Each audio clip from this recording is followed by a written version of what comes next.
Greetings, friends! Wanting here, and this is the weekly Russian Ukrainian War update for the week of August 12th through 18th of 2024. And if you want to continue receiving these weekly Russian Ukrainian War updates, be sure to subscribe to my channel. So we are going to continue talking about the Kursk incursion, the Kursk invasion by the Ukrainians. This has been the biggest news. We talked about it a little bit last week.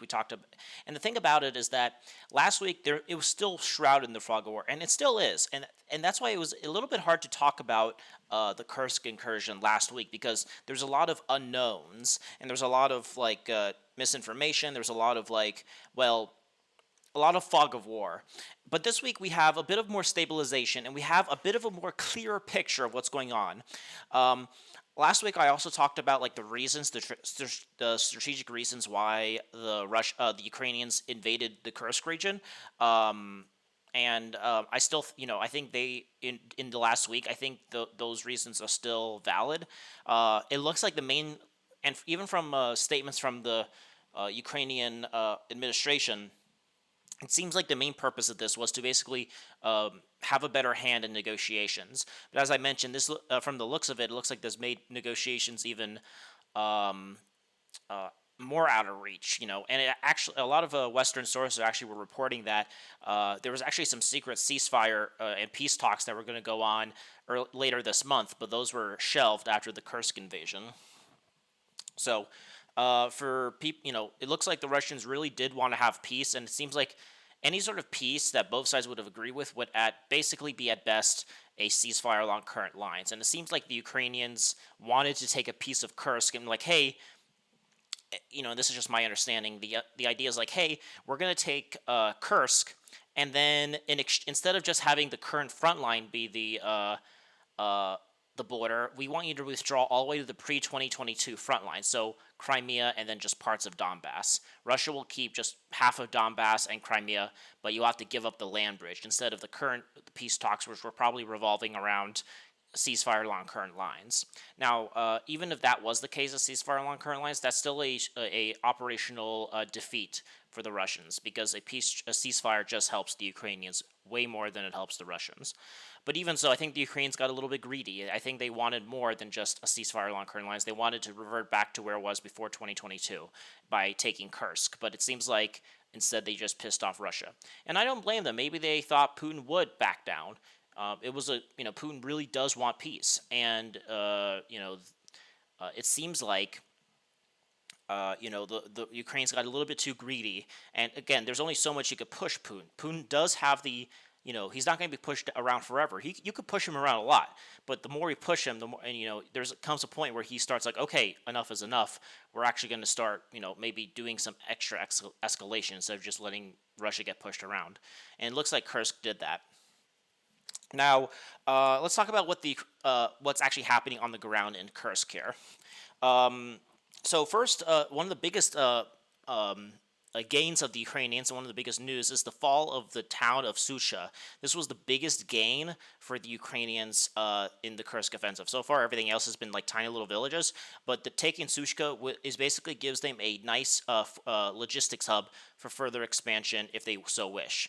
But as we see, as we're going to talk about, it seems like the Ukrainians are starting to run out of gas, and for the most part, this seems like this is going to be the extent almost of their incursion, give or take. But Sudzha, the capture of all of Sudzha, is the biggest gain that the Ukrainians have had. This gives them as I mentioned, a logistics hub. It gives them one of the biggest gains, because this is a town of 13,000 people. So taking it was a very big gain for the Ukrainians. Last week we talked about how the Ukrainians were on the outskirts of Sudzha, taking the villages of Hrodivka and Zalozelinska here, and they were kind of trying to get to these villages right here on the western side of this rail line right here.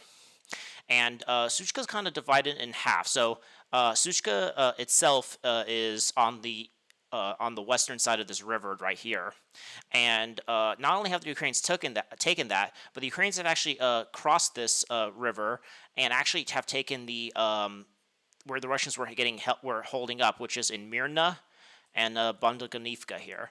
And so, the Russians were trying to hold the eastern suburbs of Sudzha, But they, from what we've seen with geolocated footage, the Ukrainians have also taken these two villages here. So Sudzha is completely secured for the Ukrainians. However, and when it comes to the more southeastern portion of this Kursk incursion, the Russians are the main stronghold of the Russians is in Bolshoi Solodolosko here, and then everything from the Russians are pretty focused and secured in this area. This is the next big town from Sudzha.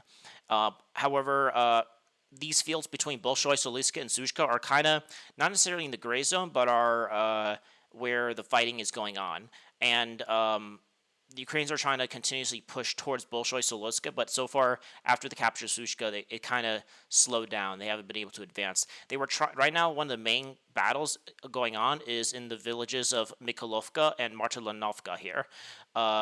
This is where the main clashes are taking place. So obviously, this means since the Russians are battling here and holding on here, that means a lot of these villages behind Martelovka are under Russian control.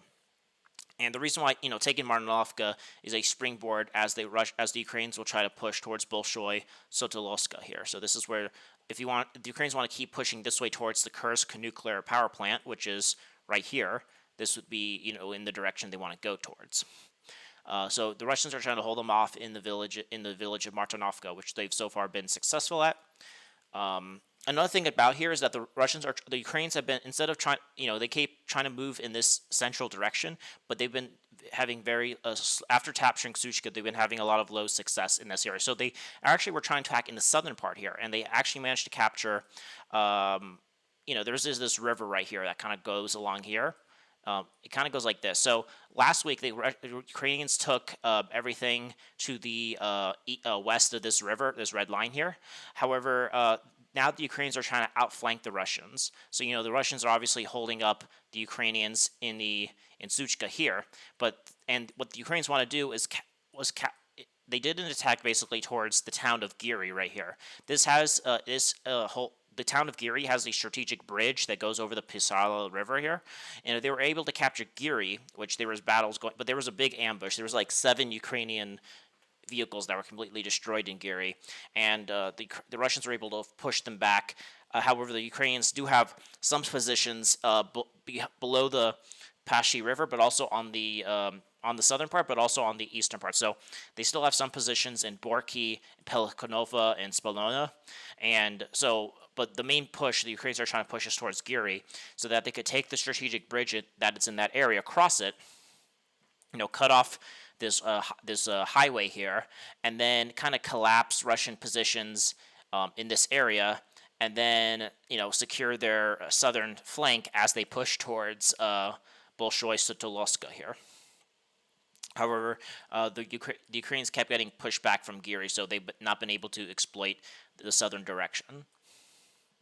The other main place that the Ukrainians have been trying to take but have failed, though, is in the town of Kornovo here. This is where a lot of the big fighting is. Now, in the first week, the Ukrainians kept trying to enter Kornovo from a direct line. So, where the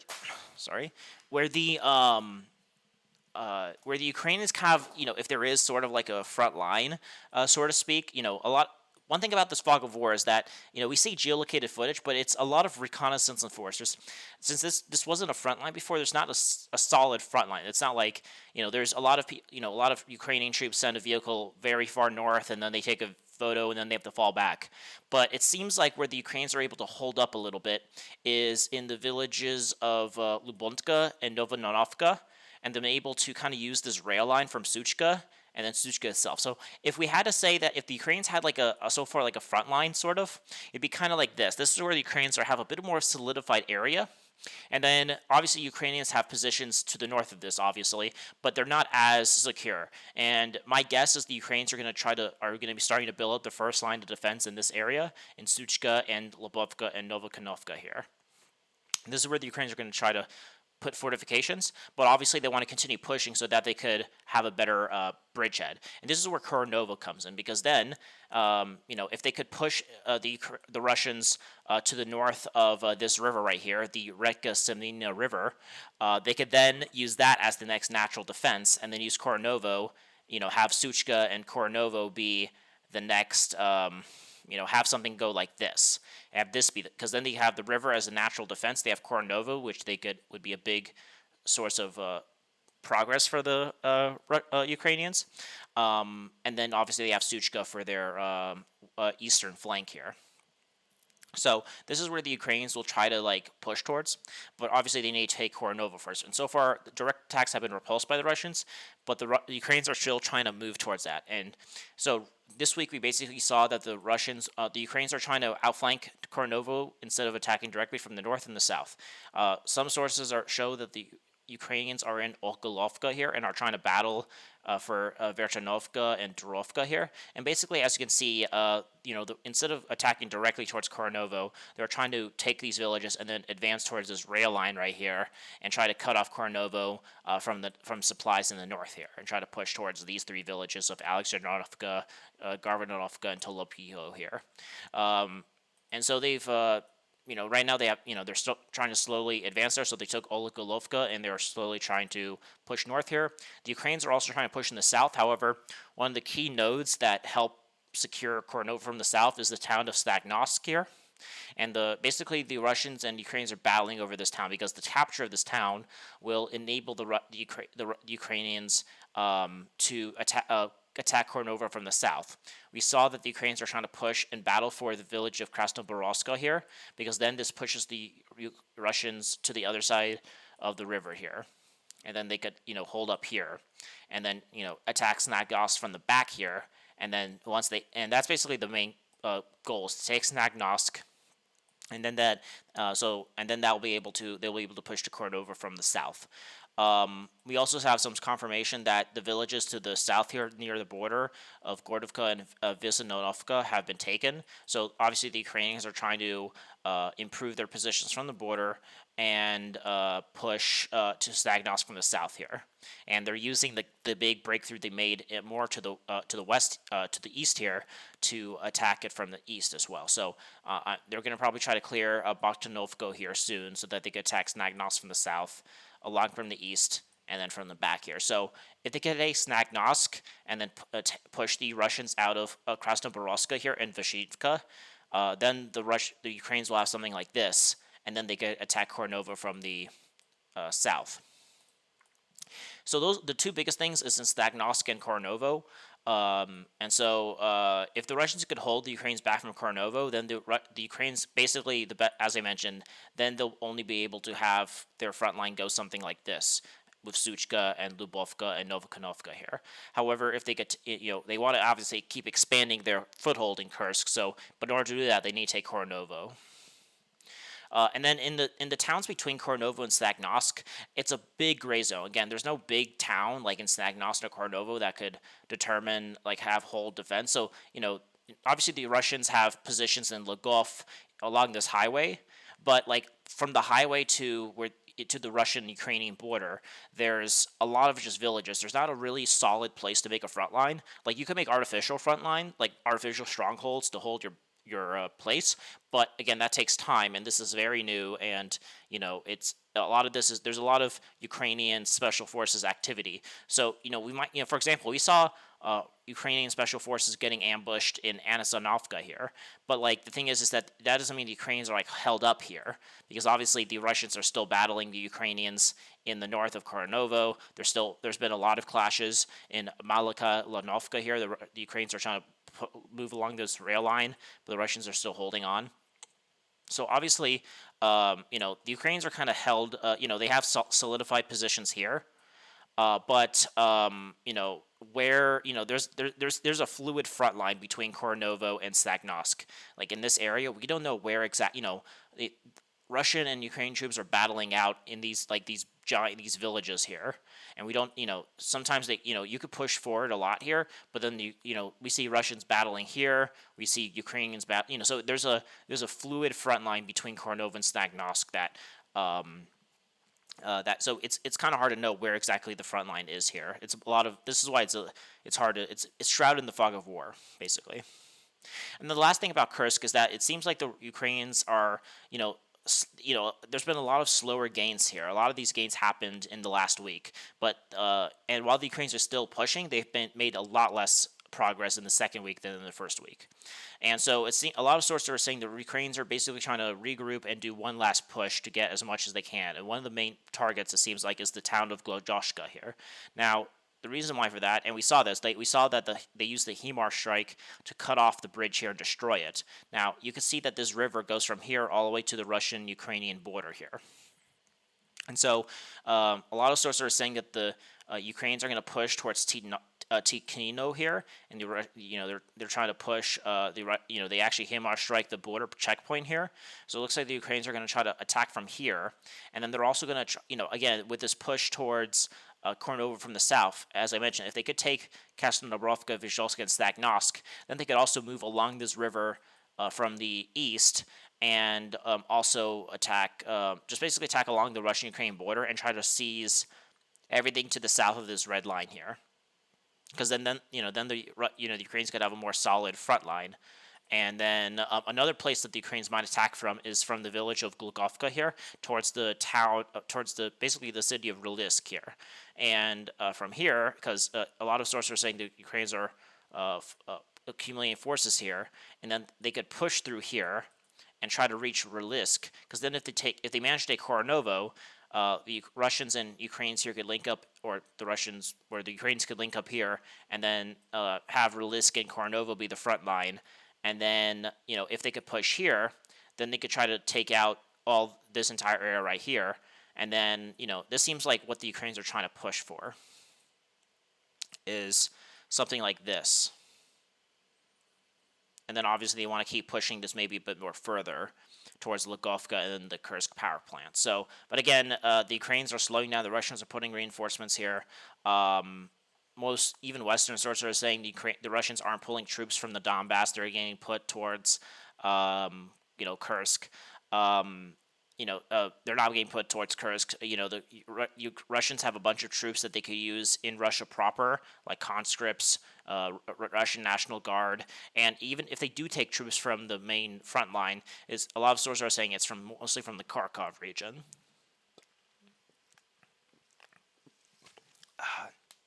Anyway, so yeah, that's Kursk. The situation is now a lot more clarified here, and we shall see if in the next week, in the third week of this offensive coming up, if the Ukrainians could continue developing on their success, or if as we've seen this week, it slows down to a halt, and then now the Russians will be on the attack. So we shall see. So that's Kursk. Now let's go back to the Donbass, which is where we actually have a bunch of changes here. A lot of people are focusing on Kursk because it's very flashy and fun, but let us not forget that there's a ton of breakthroughs happening in the Pokrovsk direction here. And yes, this is the Pokrovsk direction now because of how fast the Russians are breaking through here. So we have a ton of updates from the Pokrovsk direction. We're going to start from the north here. So I talked about how, the Russians are trying to reach Pokrovsk, and three main towns they have to worry about is Grigorivka right here, Novohrodivka right here, and Selidova. These places basically are a line of defense the Ukrainians are trying to use to hold the Russians back from Pokrovsk. And how they outflank these three towns is how the Russians will be able to reach Pokrovsk. And let's talk about the north here. So the Russians have entered the town of Grigorivka. This is the northern defense that leads, and the capture which will lead the Russians to Minograd, and which is, another city of Pokrovsk. A lot of people talk about Pokrovsk, but Minograd, I think, is almost as big as Pokrovsk. They're, so close to each other, they basically are the same thing. So when people talk about Pokrovsk, they're basically talking about the Minograd as well, this entire urban agglomeration right here. So what we have right now is that the Russians have established themselves on the southeastern part of Grigorivka, in this area right here. And they have captured this area.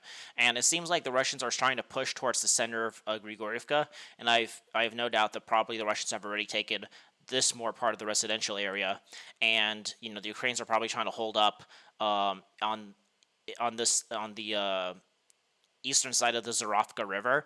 And there's a few places they could hold up to in this two-story school, this hospital, the main government building here, these areas. So the center of Grigorivka can be held off by the Russians, could be held by the Ukrainians, but there's only a few of these buildings, and they could be taken pretty easily.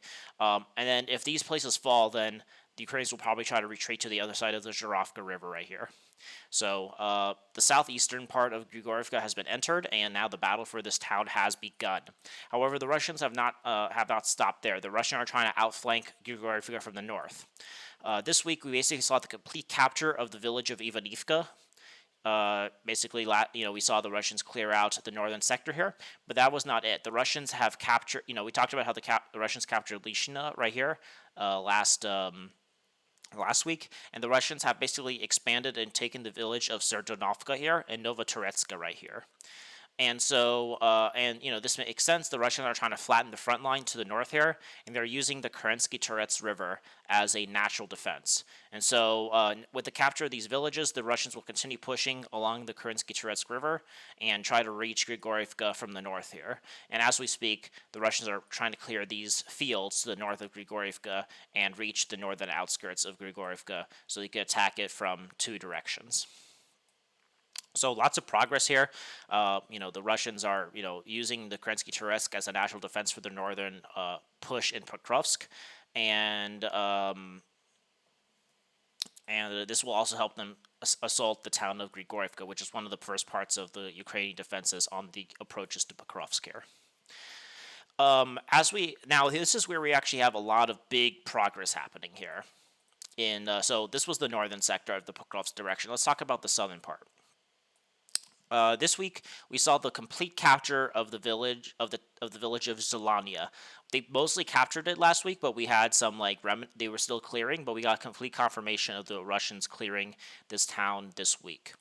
We also saw basically this week that the Russians have continued, did a big push towards Novohrodivka, are now right on the outskirts of this town. And the Russians, just like in Grigorivka, are now doing the process of trying to encircle Novohrodivka here. What do I mean by that? So they reached the outskirts. What that means is because last week they captured Sigirivka and basically they were mopping up Zelania, but they have now reached. They have taken the villages that are on the outskirts of Grigorivka. What does that mean? The Russians have captured Orlovka and Zhuravka here. They basically gives them a starting off point to launch attacks towards Novohrodivka, and as they've advanced along this rail line, they've also captured fully the town of Nikolaevka here. So they continued using the rail line to push. Now, this thing is that you might think they'll continue using the rail line to push, and that you might think that. However, there's a big now it's no longer just some villages that are in the way. There's now, if they want to continue using this rail line as it reaches towards Pokrovsk, there's a bunch of high-rise buildings areas here, and this is where the Ukrainians have retreated to. The Ukrainians have retreated to this high-rise building section here, and this will be hard for the Russians to attack. But they can try to encircle it and not attack it directly. And this is what we're seeing here. The Russians are pushing in Zhuravka, and a lot of sources are actually saying the Russians are battling for Kurtov Yar. And some pro-Russian sources, I should say, have said they actually captured this village and are now clashing for this Terrakon right here. And so if Kurtov Yar and this Terrakon in the north of Novohrodivka have fallen, as some pro-Russian sources are saying, then the Russians could basically reach the rail line from this area. And from this point, the Russians will probably try to also take this Terrakon right here and capture this kind of like dacha area. And then that means that Novohrodivka is cut off from the north. So the Russians are right on the eastern outskirts of it. They are on the east and the south, and they're now going to be, trying to push towards the north here. And then they could, because then behind the high-rise buildings in the front of Novohrodivka, it's just a bunch of, kind of more residential areas. And, then the Russians could attack this from three areas and collapse this area a lot faster than they, than attacking it head on. And also the Russians are trying to encircle Novohrodivka from the south. We saw basically that the Russians have completely captured Nikolaevka, which was a big surprise. I thought the Ukrainians would try to hold on to this. But not only have they captured it, we saw some sources say that the Russians have pushed towards the Selidova Terrakon, this mining shaft right here, and have captured a stronghold that is in this area right here. So that's a big deal. It looks like the Russians, and a lot of sources are saying the Russians are starting up the offensive towards Markarnovka, this village right here to the south of Novohrodivka. And so if they could capture this town, and more importantly capture this Terracon, this will give them the high ground advantage, because if they don't take at least one of these Terracons in Selidova, then if they continue to try to encircle Novohrodivka from the south, the Ukrainians will have the high ground advantage and be able to stop the Russians from taking Novohrodivka in a pincer. But if they manage to actually take this Terracon in Selidova right here, which is where it seems like they're going towards, then then they'd be able to take Markanovka more securely and enter this residential area here and bypass this fortified high-rise buildings right here. So the Russians have reached, the battle for Novohrodivka has started, just as the battle for Hrodivka has started, and not far behind, the battle for Selidova is about to start. So these are the three towns that are on the way to Pokrovsk, and how fast these three towns hold up basically determines how fast it will take for the Russians to reach Pokrovsk. So that's what's happening there. And then when we go more to the southern part, now this is brand new information. Even the Syriac map, the map that I used to give you guys these updates, hasn't updated yet, but there's been a ton of updates in the more southern direction, of the Pokrovsk direction. And to do this, to show off, I'm actually going to show the Rybar map here. We see this right here. So this is the Rybar map. And from here, we can see the complete capture of like the progress we see on the 18th of August. So from here, we could see that the Russians have you could see that the Russians have made a bunch of progress here, and we could see the Russian flag being raised in this village of Zatinova right here. So that's the first thing. So the Russians have captured the town of Novozhelania after they captured Zelania, but we also saw the Russians raising their flag in Zaitanya. So basically, they have captured this town right here. And then a lot of sources are now saying that the entire eastern bank of the Vochka River right here has been captured by the Russians. So the villages of Bozhova and Shushka have also been captured by the Russians, or at least they've been vacated by the Ukrainians, and now the Russians are in cleanup operations. And according to Rybar, they have also taken the town of Komoshka here. So the front line kind of goes something like this, and the Ukrainians have retreated back to the town of Pichka.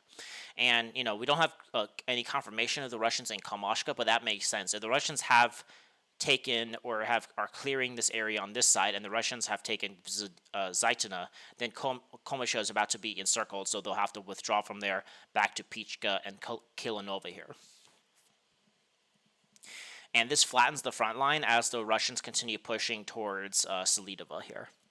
So a ton of updates in the Pokrovsk direction, a lot of big gains, and a lot of sources are saying that they might not even try to reach Pokrovsk. They might, they might try to reach the southern outskirts of Pokrovsk. But it seems like one of the biggest things they might do is that if they take Selidova, right, then this is the biggest, then there's like nothing in the way of the Russians to push towards the supplies that supply the entire southwestern defenses of Ukraine. And this is why Pokrovsk is very dangerous. Not only does taking Pokrovsk itself cut off one of the major supply nodes in the STD line, the Slavyansk-Terez-Druzhvika line, but also as they push towards Selidova, which is one of the main, and push towards the southern part of Pokrovsk, they could actually push more to the south here from Selidova and cut off Kurakova, cut off all the defenses here, and that'd be a very very bad day for the Ukrainians. So it looks like, the Russians are pushing towards Novohrodivka, and it could very well be possible that the Russians actually kind of stop here. Maybe they don't start battling for Pokrovsk just yet. They might reach the southern outskirts of Pokrovsk and Vinograd, but they might actually start pushing after they take Selidova, more toward the south here. And then, unhinge the entire Ukraine defenses in the southern part of Donetsk here. So a lot of, there's a lot of potential for the Russian breakthrough here. So that's the Pokrovsk direction. Where the Russians have also made a lot of progress and where the Ukrainian defenses are bursting at the seams is in the Terets direction here. And so and there's been a ton of updates here as well. And and a lot of these updates are happening this Sunday as well. So a lot of these are new updates, and but the major big thing to talk about is that the town of New York has fallen. Most sources are saying that the town of New York has been completely captured by the Russians, and now the Russians are starting the battle for the village of Novohrodivka here. And so basically, this map hasn't been updated, but basically, what most mappers are now saying, and they're trying to clarify it, is that the Russians have cleared the pocket that's between Zelania and New York that has been forming up, and so everything to this area, this pocket right here, has been cleared by the Russians, and the Russians are clearing out the northern outskirts of New York, and that New York has basically been captured. So, they're trying to clear out these areas right here. We're still trying to get still trying to get confirmation. This is brand new information that came out today, and so it's very hard to know, have the Ukrainians actually given up this factory? What's the exact deal? We don't have any geolocated footage per se, but we have a bunch of pro-Russian sources basically showing or saying that New York has fallen. So I just wanted to give that information. Now we'll know more next week once we get some more geolocated footage, because I'm pretty certain the Russians will probably raise their flag in this factory or in the northern outskirts and to claim control, and then that's when we could update this map. So we'll we'll have a better sense of next week, but I'm just trying to give you the updates as I'm seeing them. So and all sources are now saying they're trying to battle for and enter the southeastern outskirts of Novohrodivka right here. And obviously, this whole thing is once they take New York, they could then flatten the front line here, because then they'll take Novohrodivka, which is being stormed right now. They could flatten the front line here, and then they could start assaulting Toretsk from multiple directions. And besides taking New York, some confirmations from mappers we have had, though, is that the Russians have taken this area right here. I talked about how they cleared up this area right here, and some more map confirmations is that the Russians have taken this area, this kind of eastern these residential areas of New York. So this is what mappers have changed this week for sure, but the mappers have not updated yet the clearing of this pocket right here and the clearing of the northern part of New York here. But most Russian sources are saying that this has been cleared. So we just have to get more geolocated footage. But besides the clearing of this area right here and the clearing of this residential area, that's the only thing that's been confirmed. But the factory and then the northern outskirts has not been confirmed just as of yet with map changes or geolocated footages. But I'm just giving you the updates as they come. And as the Russians are trying to take Toretsk, there's been a lot of changes here as well. And we talked about how the Russians have captured the town of Zelania last week, and this week we have confirmation that the Russians have taken the Zelania Terracon and have captured this Terracon right here. This gives them the high ground advantage, overlooking the Ukrainian defenses in the beginning of Toretsk here.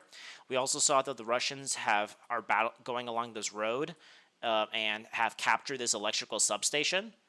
And so, this is geolocated footage. So this kind of proves that, if the Russians have cleared this residential area and the Russians are clearing this electrical substation, then that does kind of give us confirmation that this maybe there's been some unconfirmed connections here that connected these two, and they could and this basically gives us we could infer that Ukrainians have given up this pocket right here. And also, we have confirmation that the Russians have captured the Panichnya Terracon and have captured the buildings right here, and they have captured, this area. And basically, the Russians are right on the outskirts of this kind of citadel of Toretsk right here. These are high-rise building areas, and I think the Ukrainians are still in control of this area, but the Russians have basically reached right to the outskirts of it. They have taken the Terracon, so now they have some high ground advantage as well. And I'm pretty certain that the next few, in the next week and so, the Russians are going to try to clear Druzhba and Panichnya to secure their flank here, and then from there, they might continue pushing along this rail line towards Dachnia, and then from there they could try to outflank this high-rise building areas and try to clear these fields and residential areas and enter Toretsk from the east here. And we're also going to see once they clear out Nepulivka that the Russians will enter the south of Toretsk from this direction right here. Try to clear out this residential area. We're also seeing, and the Russians will probably try to storm and take this small Terrakon right here and enter Toretsk from this area, try to take this area and storm here. And, so there's a lot of directions the Russians can go to. They're now taking the last, they've taken New York. They have taken the Terrakons, and they are still clearing it up. And, basically, I think by the end of next week, they'll finish clearing out, they might finish clearing out, they're going to have to clear up Novohrodivka here. They're going to have to clear up Druzhba and Panichnya. But once those things are secured, which probably will come by the end of this month, we probably could see by the end of August or beginning of September the storming of Toretsk itself. So, a lot of big changes in the Toretsk direction as well. As we go to the South Donetsk direction, we already talked about how there's a lot of there might be a lot of hard, if the Russians are not stopped in Selidova, there's going to be a lot of problems for the Ukrainians defending Uglodar, Karakova, etc. This week, we saw a lot of some changes in the South Donetsk direction. The Russians have secured themselves in the eastern part of Konstantinovka here. They've basically taken this entire area, and the Ukrainians have now fallen back to the center of Konstantinovka, where there's more high-rise buildings that they could hold up to. So the Russians are trying to squeeze the Ukrainians out of Konstantinivka, and the Russians actually have made a lot of progress towards the highway. Now, we got some geolocated footage about 2 weeks ago of the Russians cutting the highway in this area. But we also now have some map updates from even pro-Ukrainian sources. This neutral source from Syriac has not been updated, but sources are saying that the Russians have cleared this area right here from the Ukrainians and have cut the highway here on the southern part of Vodanya. And so the Russians have physically cut this road, and the Russians are probably going to continue. They're going to reach this road, and then then it's like, okay, so what's next? So there's a lot of if they want to take Uglodar, they not only have to take Konstantinovka and cut the highway, which was the main supply road towards Uglodar. They have to take a lot of high-rise areas that helped defend Uglodar last time. This coal mine right here helped secure Uglodar, and then this coal mine up here as well, and then Vodana. And so basically, I think once the Russians reach this highway, which they've already done, the Russians will continue pushing north and try to secure themselves in Vodana, probably try to reach this residential area and capture this area right here, and try to capture the village of Vodana. And if they could do that, if the Russians could take Vodana, then they could basically try to encircle and capture this Terrakon right here, and from the north here. And then if they could take this Terrakon, then they could then start the battle to storm Uglodar. So, and I think once they take Uglodar and Konstantinovka and Vodana, the Russians might stop in this direction and then just let the Russian offensive continue in the Pokrovsk direction to cut off Uglodar. There has been no changes in the Zaporozhye and Kherson directions. There's also been no changes in the Chasiv Yar and the Seversk directions this week. I think that Russians are in a rotational period in Chasiv Yar after the bloody battle for the Chasiv Yar Eastern Citadel right here. And, they have a small foothold on the other bank of the Seversky Donetsk Canal, but I don't think they have the stomach to continue trying to have offensive operations to storm this quarry in the north of Chasiv Yar, or try to clear these fields to the on the eastern side of this canal here, to try to storm Chasiv Yar from the south. So I think they're having a rotational period here in Chasiv Yar. Seversk, there's been no changes. In the Liman direction, there's been some changes in the village of Makivka. So the Russians are trying. I've been battling for this village for the last month or so, and we have some geolocated footage of the Russians actually crossing this river to the north here, and they were being shelled in this area right here. And so this shows that the Russians are in control of the northern part of Makivka right here, and the Russians are trying to storm and take more of the northern part of Makivka. However, it is a bloody battle because the Ukrainians do not want to give up Makivka, and because if they could lose Makivka, then the Russians could advance along the river to the south and start threatening the Ukrainian defense line along the Zhirobets River here. In the Kupiansk direction, there's been some changes in the Pashana area. Now, when the Russians took Pashana, it was a big salient here, and the Russians had to basically secure their salient. And we talked about how last week the Russians are clearing the fields between Berestova and Novohrodivka. The Russians are storming Shemaktivka and Andriivka and trying to push the Ukrainians away from the take this area. They're trying to clear the fields, in this area. And so they're securing the southern part. However, they're also securing the northern part. And they have cleared the fields to the west of Tabivka and more to the north of Pashana here. And so, they've cleared more fields and they're securing their northern flank here. The Russians will probably also try to clear these fields here to the west of Klishivka and Klotorovka, take Stopova Novoselivka, and kind of basically reach this area, like right here. And then from here, the Russians will probably feel more secure to be able to push and reach the Osko River here, from here. And then, they'll make a bigger salient, but they'll be more secure once they improve their positions in Pashana, which they have done in the northern part. There's been no changes in the Kharkov direction. The only change is the Russians have attacked and some sources are saying they have re-entered the most northern sector of Lipsy, these dachas right here, and are trying to, so Globokha is now, the Ukrainian offensives towards Globokha have ended in failure, and the Russians still hold this area, which means they'll be able to still hold this area. There's been no changes in Volchansk, and yeah. So that's the end of this video. Hope you guys enjoyed. This was, a lot of changes in Kursk, Pokrovsk, and the Toretsk areas. So I hope you guys enjoyed. Be sure to subscribe to my channel to continue receiving these weekly Russian Ukrainian War updates. Be sure to like this video, comment your thoughts, and share this video around. So aim high and wander on.